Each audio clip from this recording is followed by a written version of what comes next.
60 વર્ષની ઉંમરના લોકોએ આ આદત તરત છોડી દેવાની છે. શરીરની ઊર્જા છે ને એ ખતમ થઈ જશે. હા મિત્રો, અમુક ઉંમર પછી આપણે અમુક આદતોને મૂકવી પડતી હોય છે. જો તમે ન મૂકો તો દિવસે ને દિવસે તમારું શરીર છે ને નબળું પડવા માંડે છે.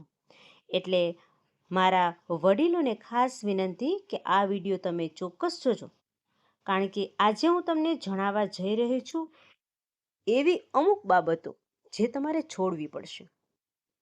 દરેક દિવસે તમારું શરીર થોડું થોડું નબળું પડતું હોય છે, અને એમાંય ખાસ કરીને 60 વર્ષની ઉંમર તમે વટી જાઓ છો તો તમારામાં તાકાત ઘણી બધી ઓછી થઈ ગઈ હોય છે. પરંતુ એનું મૂળ કારણ તમારી આદતો નક્કી થાય છે.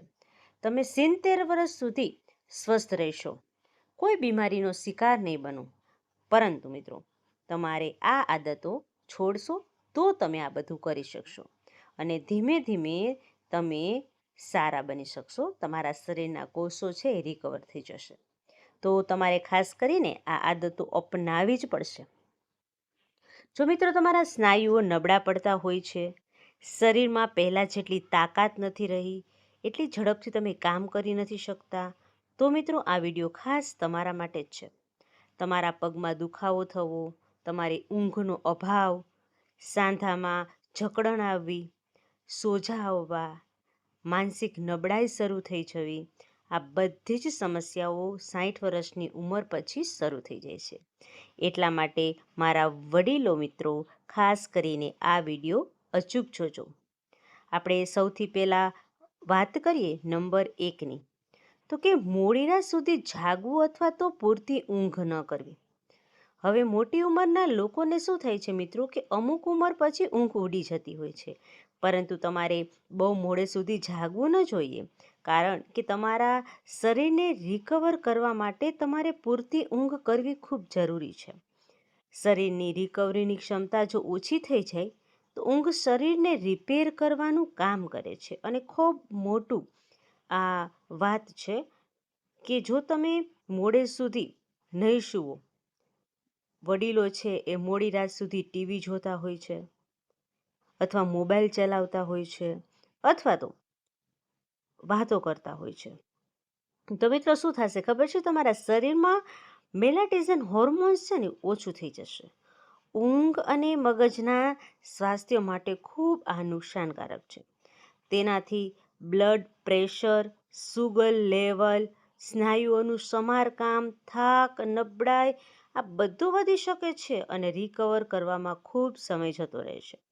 દિવસ દરમિયાન ઊંઘ અને આળસ પણ આવે છે. શું કરવું જોઈએ મિત્રો? તો કે રાત્રે તમારે 9 થી 10 વાગ્યાની વચ્ચે સૂવાની આદત પાડી દેવી જોઈએ. સૂતા પહેલાં મોબાઈલ અને ટીવીથી તમારે દૂર રહેવું પડશે. અને તમે જ્યારે સૂવા જાઓ છો એની પહેલાં તમારે શું કરવાનું છે મિત્રો? ખાસ સાંભળજો. નવશેકું દૂધ અથવા તો તુલસીનું પાણી પી લેવાનું છે.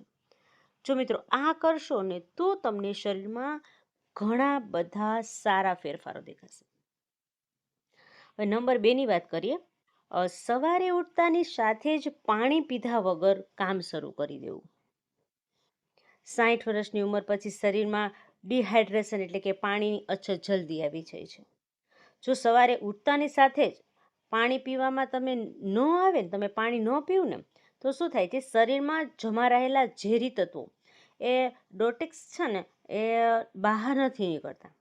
એટલે મિત્રો ખાસ કરીને તમારે સવારે ઉઠતા ભેગા જ પાણી પીવાની ટેવ પાડવી જોઈએ, કારણ કે તમે જો પાણી પીશો તો શરીરના ઝેરી તત્વો આરામથી બહાર નીકળી જશે, અને તેની કિડની પર કોઈ જ અસર નહીં પડે. મિત્રો તમારું પાચન તંત્ર નબળું પડવા લાગ્યું હશે તો એમાં પણ સુધારો આવશે. કબજિયાત રહેતી હોય, ગેસની સમસ્યા રહેતી હોય, લોહી છે એ જાડું થઈ ગયું હોય, હૃદય ઉપર તમને દબાણ આવતું હોય, મેટાબોલિઝમ ધીમું થઈ ગયું હોય, તો આ બધાનું કારણ છે તમે પાણી ઓછું પીવો છો. તો તમારે આના માટે શું કરવાનું છે મિત્રો? સવારે ઉઠી અને સૌથી પહેલાં તાંબાના વાસણમાં, રાત્રે તાંબાના વાસણમાં પાણી ભરીને મૂકી દેવાનું છે. એટલે કે તાંબાના વાસણમાં રાખેલું નવસેકું પાણી તમે પી શકો છો. જો તમને કોઈ તકલીફ ન હોય તો તેમાં તમે લીંબુ અથવા તો મધ છે એ પણ ભેળવીને પી શકો છો. આ પ્રયોગ તમારે ખાસ કરવો જોઈએ અને આ પ્રયોગ માટે આપણે કોઈ પૈસા પણ નથી ખર્ચવા પડતા અને એક આદત છે એ તમારા શરીરને ઘણું બધું સંતુલિત પણ રાખે છે. હવે વાત કરીએ નંબર 3ની, જમવાનું. સૌથી અગત્યનો પોઈન્ટ, જમણ. જમો છો ત્યારે શું કરે છે? જલ્દી ખાઈ લે, ચાવ્યા વગર ખાય. કારણ કે મોટાભાગના વડીલોને દાંત છે એ નબળા પડી ગયા હોય છે. એના કારણે એને ચાવવામાં ખૂબ તકલીફ પડતી હોય છે. પરંતુ જો તમે ચાવ્યા વગરનું ખાશો ને તો એ સીધું પેટ ઉપર જશે અને તેના કારણે શરીર સુધી પહોંચશે નહીં. હવે શરીર સુધી ન પહોંચે તો નુકસાન થવાના 100% ચાન્સીસ છે. એના કારણે તમને એસિડિટી, ગેસ અને કબજિયાત, વજન વધવું અને શરીરની અંદર જે પોષણ મળવા જોઈએ એની ઉણપ તમને જોવા મળશે અને તેના કારણે સ્નાયુઓ નબળી પણ પડી શકે છે. એટલા માટે વડીલો ખાસ કરીને ભલે વાર લાગે પણ ધીમે ધીમે ઓછામાં ઓછું 25થી 30 વખત ચાવીને ખાવું જોઈએ. જમતી વખતે ખાસ કરીને ટીવી અને મોબાઈલ આનો ઉપયોગ બિલકુલ ન કરવો જોઈએ. કારણ કે આ આદત શરીરની 70% બીમારીઓને રોકી શકે છે. મિત્રો, આ વિડીયો જો તમને પસંદ આવ્યો હોય ને તો વિડીયોને લાઈક કરવાનું ન ભૂલતા. તમારા પરિવાર, સગા સંબંધી, ગ્રુપ તમારું જે હોય તેમાં, વોટ્સએપ ગ્રુપ હોય, ઇન્સ્ટા ગ્રુપ હોય, એમાં પણ તમે આ બધું શેર કરો જેથી કરીને તમારા મિત્રો સુધી આ માહિતી પહોંચી શકે. ચાલો મિત્રો, હવે આગળ વધીએ. નંબર 4ની વાત કરીએ તો સવારનું ચાલવાનું, એટલે કે આપણે જેને વોકિંગ કરીએ છીએ એ છોડી દેવું. ઘણા વડીલો એમ કહે છે કે હવે તો અમે ઉંમરવાળા થઈ ગયા, અમે ન ચાલી શકીએ. તો મિત્રો, આ હકીકત નથી. ચાલશો એટલું જ શરીર તમારું સારું રહેશે. શરીરની દરેક નસને ઓક્સિજન મળશે, તમારા સાંધામાં લચીલાપણું આવશે અને મિત્રો ખરેખર તમારા હાડકાં છે ને એ ખૂબ જ મજબૂત બનશે અને સ્નાયુઓ જે નબળા પડી ગયા છે, બ્લડ સર્ક્યુલેશન ધીમું થઈ ગયું છે, તમને સુસ્તી અને ઊંઘ આવવાની સમસ્યા છે, આ બધામાં તમને 100% ફાયદો દેખાશે. ખાસ કરીને હૃદય રોગનું જોખમ જે વધી ગયું છે એ લેવલમાં આવશે. એટલે કે મિત્રો, સવારે સૂર્યોદય પછી એટલે કે 30થી 40 મિનિટ તમારે ધીમે ધીમે ચાલવું જોઈએ. પગ દુખતા હોય તો તમારે ઝડપથી ચાલવાની કોઈ જરૂરિયાત નથી. માત્ર સવારના સૂર્યોદયનો કૂણો તડકો લઈ અને 30થી 40 મિનિટનું જો તમે વોકિંગ કરશો અને ખાસ કરીને ખુલ્લા મેદાનમાં ઘાસ ઉપર ચાલશો તો પણ તમને ખૂબ જ ફાયદો થવાનો છે. આંખો, પગ અને ખાસ કરીને હૃદયને લગતા જેટલા પણ પ્રોબ્લેમ્સ છે એ બધા જ દૂર થઈ જવાના છે. મિત્રો, નંબર 5ની વાત કરીએ તો ઘણા લોકોને આદત હોય છે કે તળેલું, મીઠું, ગળ્યું આવું બધું ખાતા હોય છે. પણ અમુક ઉંમર પછી આપણે અમુક ખોરાકનો ત્યાગ પણ કરવો પડે અથવા તો ઓછું પણ કરવું પડે. 60ની ઉંમર પછી તમારો પાચન રસ છે ઓછો બનતો હોય છે અને શરીર છે ને એ ભારે ભોજન પચાવવામાં એને તકલીફ પડતી હોય છે. તેમ છતાં જો કોઈ વ્યક્તિ સમોસા, પરોઠા અથવા મીઠાઈ, કોઈ જંક ફૂડ, પિઝા આવું કંઈ ખાય છે તો મિત્રો એની સીધી અસર ક્યાં થશે ખબર છે? તો કે તમારા લીવર અને કિડની ઉપર. એટલે કે તમારા હાર્ટ છે ને નબળા પડી ગયા હોય છે.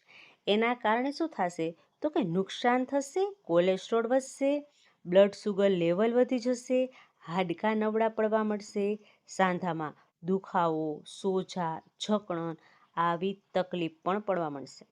એટલે મારા વડીલોને હું ખાસ અપીલ કરું છું કે 60 વર્ષની ઉંમર પછી તમારે અમુક ખોરાક છે એનો ત્યાગ કરવો પડશે. મિત્રો, તમારે હળવું બાફેલું, સાદું અને ઘરે બનાવેલું ભોજન, એટલે કે તમે દાળનું સૂપ લઈ શકો, ફળ લઈ શકો, ઘરે બનાવેલી લાપસી ખાઈ શકો, લીલા શાકભાજી લઈ શકો છો. અઠવાડિયામાં 1 થી 2 વાર વધુ તમે છે એ આ કોઈ જંક ફૂડ છે એનો ઉપયોગ બિલકુલ નથી કરવાનો. ઘરના ખોરાક એટલે કે ઘરની અંદર આપણે કોઈ તમને વસ્તુ ભાવતી હોય તો એ બનાવીને અઠવાડિયામાં 1 થી 2 વખત એ તમે ખાઈ શકો, પણ બહારનો ખોરાક તમારે ટાળવો જ જોઈએ. મિત્રો, આપણે વિડીયોને આગળ વધારીએ એની પહેલાં મારે તમારી પાસેથી એક માહિતી જાણવી છે કે તમે કયા જિલ્લામાંથી, કયા ગામમાંથી આ વિડીયો જોવો છો, જેથી કરીને મને ખ્યાલ આવે કે મારા મિત્રો છે એ કયા જિલ્લાના છે, કયા ગામના છે અને તેને કઈ સમસ્યા છે. તમને કોઈ પણ સમસ્યા હોય મિત્રો તો તમે મને કોમેન્ટ કરીને જરૂર જણાવી શકો છો. હું તમારી સમસ્યાનો વિડીયો બનાવી અને તમારા સુધી પહોંચાડવાનો પ્રયત્ન કરીશ. અને મિત્રો, તમારે પણ ખાસ કરીને તમારા સગા સંબંધીઓને આ વિડીયો જરૂર શેર કરવાનો છે, જેથી કરીને એ પણ આ વિડીયોનો લાભ લઈ શકે. મિત્રો, હવે આપણે આગળ વધીએ. વિડીયોમાં નંબર 6ની વાત કરીએ. ઘણા વડીલો શું કરતા હોય છે, 60 વર્ષની ઉંમર પછી વધારે પડતા વડીલો નિવૃત્ત ગણાય છે. એટલા માટે શું કરે છે મિત્રો, તો કે અમુક સમય સુધી બેઠા રહેતા હોય છે, ખુરશી ઉપર, પલંગ ઉપર સતત બેસતા હોય છે. તો મિત્રો, આખો દિવસ તો તમે એક સરખું એક ધારું બેઠા રહેશો તો શું થશે, તો કે તમારું શરીર છે ને એ ગતિશીલ નહીં રહે. એટલે કે કોઈ સ્નાયુઓ છે ને તમારી જકડાઈ શકે છે, દુખાવો થઈ શકે છે, લોહીનો પ્રવાહ તમારો ધીમો પણ પડી શકે છે. એના કારણે તમારા ઘૂંટણમાં સોજા રહી શકે છે, પગમાં સોજા આવી શકે છે, સ્નાયુઓ નબળા પડી શકે છે. ખાસ કરીને બ્લડ પ્રેશર અસંતુલિત થાય છે. એટલા માટે ખાસ હું તમને વિનંતી કરું છું કે વધારે પડતું બેસી રહેવું પણ ખૂબ નુકસાનકારક છે. એટલે તમારે 10, 30 અથવા 40 મિનિટ ચાલવાનું રાખવું જોઈએ. બેસો એનો કોઈ પ્રોબ્લેમ નથી મિત્રો, પણ સતત એક ધારું બેસશો ને તો તમને આના શિકાર બની શકો છો. એટલે વારે વારે તમારે થોડું હલનચલન જરૂર કરવું જોઈએ. તમારે ખાસ કરીને યોગાસન કરવા જોઈએ. વધારે પડતા યોગાસન અઘરા ન હોય એ નહીં કરવાના. જે સહેલા યોગાસન છે એટલે કે તાડાસન છે, પવન મુક્તાસન છે, વજ્રાસન છે, આ તમે ટીવી જોતા જોતા પણ કરી શકો છો, જેથી તમારું બ્લડ સુગર સારું રહે. હવે આગળ વાત કરીએ મિત્રો, ચા અથવા કોફી. વડીલો બેઠા બેઠા ચા પીતા હોય છે, વારે વારે ચા પીતા હોય છે. તો મિત્રો, આ ટેવ તમારે ભૂલવી પડશે, કારણ કે ચાની અંદર કેફીનનું પ્રમાણ વધારે હોય છે. અને તમને બધાને ખબર જ છે કે ઉંમર વધી જાય ને પછી કેફીન શરીરની ભીનાશ અને મિનરલ્સ હોય ને એને સૂકવી નાખે છે. અને આ વસ્તુઓ શરીરમાં કેલ્શિયમ, આયર્ન અને પાણીને બહાર કાઢે છે. મિત્રો, કદાચ આપણને આ વાતની ખબર જ ન હોય. ઘણા વડીલો એમ કહેતા હશે કે અમે અત્યાર સુધી ચા પીતા આવ્યા છે, અત્યાર સુધી અમને કાંઈ નથી થયું. પણ મિત્રો, આ બધા દુખાવા તમને 60 કે 70 વર્ષની ઉંમર પછી જ જોવા મળે છે. એમ કહીને કે ધીરે ધીરે છે ને આપણે આપણા શરીરની અંદર એક ઝેર નાખીએ છીએ, જે અમુક ઉંમરે આ ઝેર આપણને દેખાય છે અને નુકસાન થઈ શકે છે. એટલા માટે ખાસ કરીને વડીલો આ બાબતનું તમારે ધ્યાન રાખવું જોઈએ. અને ખાસ અગત્યનું અને અત્યારે આપણા જનરેશન કે ઓલ્ડ જનરેશન બધાને નુકસાન કરે છે એ છે તમાકુ. તમે વૃદ્ધોને જુઓ કે કોઈ યંગસ્ટરને જુઓ, બધાને કોઈ ને કોઈ જાતનું વ્યસન હોય જ છે. તો સૌથી પહેલાં તો આપણા શરીરને સ્વસ્થ રાખવું હોય તો આ વ્યસનને આપણે સંપૂર્ણપણે છોડી દેવું પડશે. જો તમને કોઈ જાતનું વ્યસન છે તો તમે એ વ્યસનને છોડી અને તુલસીની ચા, આદુવાળું પાણી, નારિયેળ પાણી આવી વસ્તુ પીવો, જે તમારા શરીરની અંદર ખૂબ જ ફાયદો કરે છે. મિત્રો, આગળ વધીએ. 60 વર્ષની ઉંમરના લોકો શું કરે છે ખબર છે, તો કે એનું મન છે ને એ વધુ પડતું અશાંત થઈ જાય છે. જ્યાં શાંતિ રાખવાની જરૂર હોય છે ને ત્યાં એ લોકો અશાંત થઈ જાય છે. અને ભવિષ્યની ચિંતા કે ભૂતકાળના પસ્તાવાઓ એ આખો દિવસ વિચાર કરતા હોય છે. તો મિત્રો, જે થઈ ગયું અને જે થશે એ આપણા હાથની વાત નથી. તો ખોટા વિચારો કરવાને બદલે તમારે પ્રભુ ભક્તિમાં લીન થઈ જવું જોઈએ. તમારે તમારા સ્વાસ્થ્યનું ધ્યાન રાખવું જોઈએ, જેથી કરીને તમને high blood pressure, heart attack આવા જોખમ છે એ ન થાય. કારણ કે ભજન સાંભળો, પરિવાર સાથે હસી મજાક કરો, તો તમારો સમય પણ પસાર થશે અને શરીર પણ સ્વસ્થ રહેશે. તમારા મિત્રો સાથે તમે બહાર જાઓ, ખુલ્લામાં તમે વોકિંગ કરો, શાંતિમય વાતાવરણ હોય ત્યાં થોડી વાર બેસો, તો મિત્રો ખરેખર તમને ખૂબ ગમશે અને તમને ફાયદો પણ થશે. મિત્રો, ઘણા વડીલો છે ને એ શું કરતા હોય છે, તો કે માથું દુખે, પગ દુખે, કમર દુખે, તો આવી નાની નાની પ્રોબ્લેમમાં પણ દવાઓ ખાતા હોય છે. તો મિત્રો ખાસ કરીને આવી દવાઓનો તમે ત્યાગ કરો. તમને જો કોઈ પણ જાતની તકલીફ છે તો તમે આયુર્વેદિક દવા લઈ શકો છો, કારણ કે એ ધીમે ધીમે પણ તમારા શરીરને અસર કરશે અને જે પણ સમસ્યા છે એને જડ મૂળમાંથી દૂર કરી નાખશે. તો મિત્રો આવું ઘરેલું જે ઉપાય છે, જે ઘરમાંથી જ આપણે મળી રહેતું હોય, તો મિત્રો તમારે બીજી કોઈ કોસ્મેટિક દવાઓ છે એનો ઉપયોગ તમારે ખરેખર ટાળવો જોઈએ. કારણ કે અમુક ઉંમર પછી દવાઓ પણ આપણા શરીરની અંદર આપણા કિડનીને ખૂબ જ ખરાબ અસર પણ કરતું હોય છે. એક એવું નથી કે વડીલો પૂરતું જ સીમિત છે, બધા વ્યક્તિઓએ વધારે પડતો દવાનો સંગ્રહ ન કરવો જોઈએ. કારણ કે આજ નહીં તો કાલ એ દવા છે તમારા શરીરમાં નુકસાન તો પહોંચાડવાની જ છે. મિત્રો તમારે શું કરવાનું છે, તો કે તમારે બ્લડ પ્રેશર, ડાયાબિટીસ વધી જતું હોય, તમને ઊંઘ ન આવતી હોય, તો તમારે દરરોજ 15 મિનિટ ધ્યાન કરવાનું છે, એટલે કે મેડિટેશન કરવાનું છે. તમે શાંતિથી 15 મિનિટ શાંતિથી આંખો બંધ કરી અને સરસ મજાનું ભજન સાંભળો, પ્રભુનું નામ લ્યો, હળવું હળવું સંગીત સાંભળો, અથવા તો હસવાની આદત પાડો. કારણ કે હાસ્યથી મોટી આ કોઈ દવા જ નથી. તો મિત્રો તમારા એના દીકરાઓ હોય છે, એની સાથે તમે રમત રમો, હસી મજાક કરો, તો તમે તમારું બાળપણ પણ પાછું લઈ આવશો અને તમારા શરીરની અંદર જે કાંઈ રોગ છે એ હાસ્ય દ્વારા તમારા કોઈ પણ રોગ હશે એ ધીમે ધીમે દૂર થઈ જશે. કારણ કે આપણે વાત કરી ને કે હાસ્ય છે ને એ સૌથી મોટી આપણા શરીરની દવા છે. કારણ કે મન ખુશ ને તો આપણું શરીર છે ને નિરોગી રહે છે.